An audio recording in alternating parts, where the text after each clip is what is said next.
The Boeing L-15 Scout was Boeing's brief but fascinating attempt to build the ultimate light liaison and observation aircraft in the years immediately after World War II.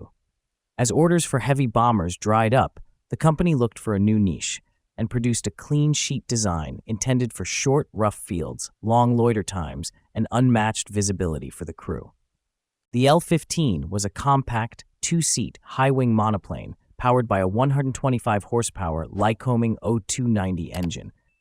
The airframe showed little resemblance to Boeing's big bombers. The fuselage tapered sharply behind the pilot, ending in a high-mounted tail boom inspired by contemporary helicopters. Most aircraft carried twin rudders mounted below a broad horizontal tail.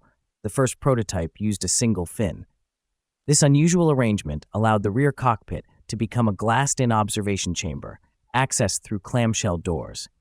The observer's seat rotated a full 360 degrees, giving nearly unobstructed, all-around views. Short field performance drove every design choice. Instead of conventional ailerons, the wings used outboard spoilers, working with full-span slotted flaperons to maintain control at very low speeds. The aircraft stalled at about 30 knots and cruised just under 90 knots. It could be towed at high speed behind another aircraft, operated on wheels, skis, or floats, and handled unprepared strips with a sturdy swiveling tailwheel positioned under the observer. Transportability mattered as well.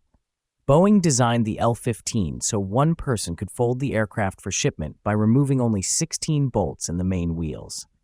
Demonstrations showed that 4 scouts, support equipment, and 30 troops could fit inside a single C-97 Stratofreighter. 2 prototypes, designated XL-15, flew in 1947, followed by 10 pre-production YL-15 aircraft. Boeing anticipated a substantial Army order and even built a spare parts inventory. But in 1949, the program lost to the simpler, cheaper Cessna L-19 Bird Dog. Only 12 scouts were completed.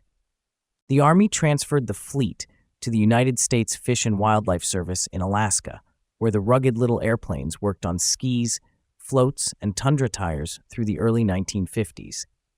Their outstanding visibility and short takeoff and landing capability proved ideal for patrol and survey missions. Eventually, they were retired, sold off, and scattered. Today, only one L-15 remains airworthy.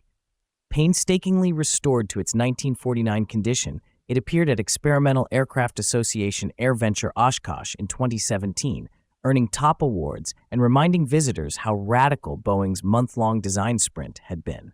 The L-15 Scout stands as a rare example of Boeing applying big airplane engineering discipline to a tiny piston liaison aircraft, a machine where form followed function with almost surgical precision.